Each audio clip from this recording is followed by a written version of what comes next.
transformaciones definidas entre ellos y medirlas, a ver hasta qué punto cumplen las directrices que deben seguirse a la hora de definir este tipo de transformaciones.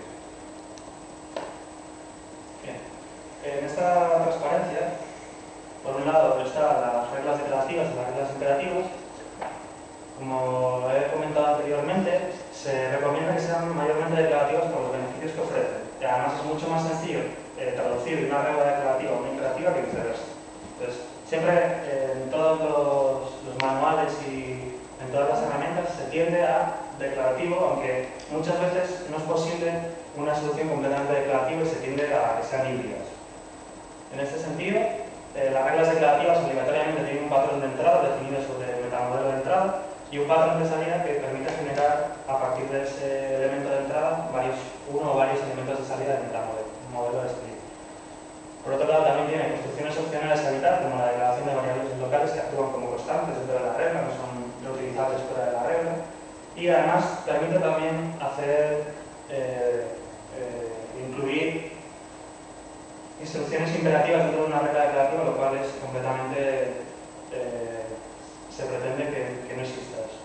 Por otro lado, también las reglas declarativas podrían evaluarse de manera perezosa y podrían llegar a provocar interbloqueos entre reglas de tal manera que la transformación no terminase, por lo cual también se debería evitar.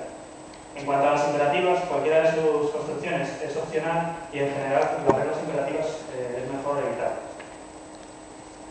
De cara a poder medir estos factores, hemos definido dos categorías bien diferenciadas. Por un lado tenemos la categoría absoluta, que permite contar de manera absoluta los elementos que contiene la transformación o las propias reglas. Y por otro lado, también hemos definido una serie de factores relativos o porcentuales.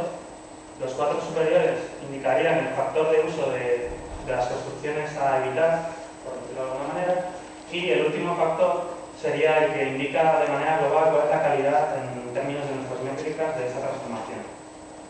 Los de arriba deberían tender a 0 y el de abajo debería tender a 1. Lo veremos ahora.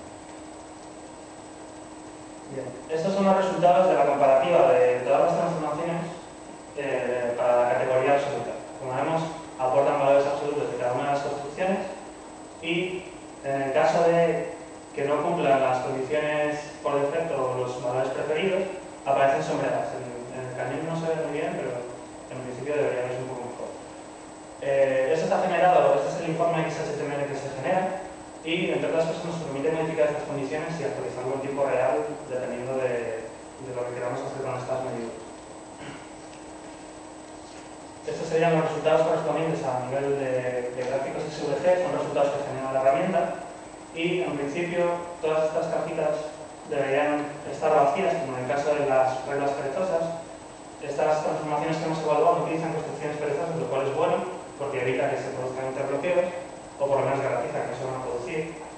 Y en el caso de eco de puto M3 y UM de puto M3, estamos viendo que en estos valores están fuera del rango, digamos, óptimo. Estos son los resultados de la comparativa relativa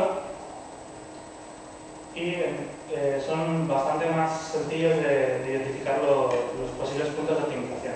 En este caso se ve que EcoDeclaraTest tiene un 10% de reglas imperativas respecto a declarativas, y en el caso de WebDeclaraTest, que son los dos que se verían reflejados en la transparencia anterior, tiene un 15%. Además, en cuanto a instrucciones imperativas, que son las instrucciones contenidas dentro del bloque do de la regla, estamos viendo que tiene un 35%, lo cual incrementa su calidad global en un pequeño porcentaje. De cualquier modo, todas tienen una calidad, digamos, relativamente elevada en términos de nuestra métrica, y eso nos permite predecir que se va a poder trabajar con estas transformaciones a través de metatransformaciones para poder generar otras de menor nivel. Por otro lado, aquí se ve claramente que esas dos transformaciones que he mencionado aparecen resaltadas tanto en unas gráficas como en otras, permitiéndonos identificar, como he dicho, puntos de optimización.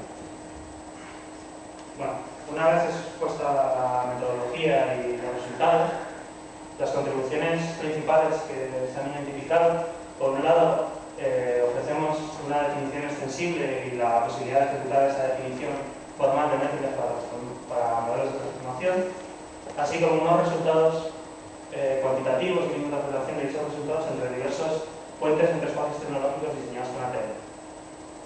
A nivel de desarrollo, lo más representativo podría ser la metatransformación de prueba de concepto de ATL, que sería la que permite medir modelos de transformación, y una transformación secundaria endógena que permite mezclar esos resultados para realizar comparativos.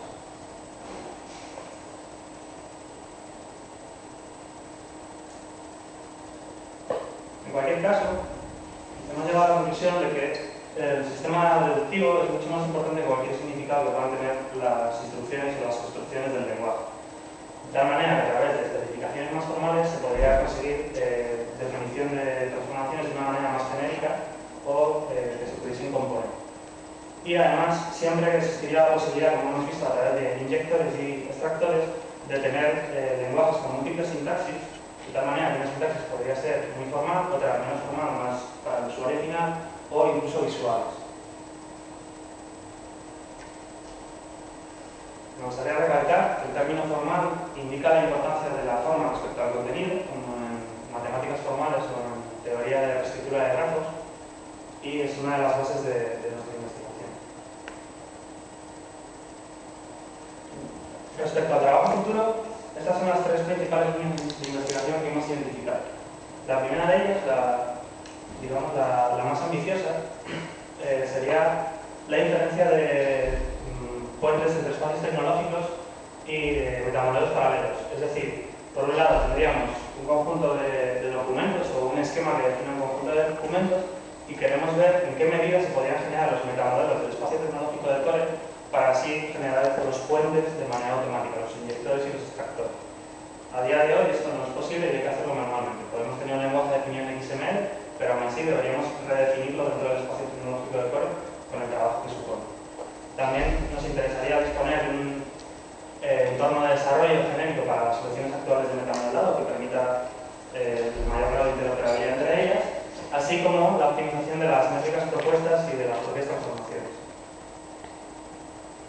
En definitiva, un toolkit de transformaciones que ofrece interoperabilidad entre las soluciones actuales a través de metatransformaciones y que promueva el uso de sintaxis más formales para poder sentar las bases para motores de Internet.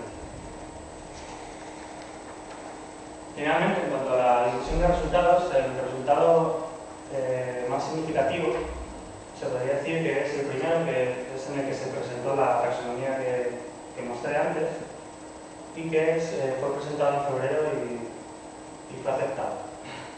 En paralelo se publicó también un artículo sobre un framework de desarrollo de ingeniería dirigida por modelos, así como dos artículos sobre desarrollo de redes con ingeniería dirigida por modelos a través de transformaciones. Sobre las revistas a nivel internacional, acabamos de enviar un artículo titulado First Steps Toward Formal Measurement of Transformation Models a la revista Software Practice and Experience de John Weller and Sons, y que básicamente ofrece los resultados que hemos visto en este trabajo, así como su interpretación.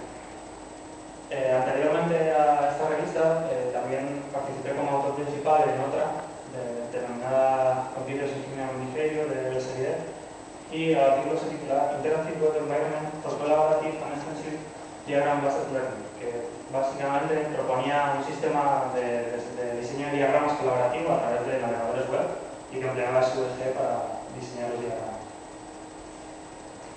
Y finalmente, durante los meses de octubre a diciembre del año pasado, también participé activamente en un proyecto de investigación como contratado como investigador o desarrollador, denominado Pick4Board.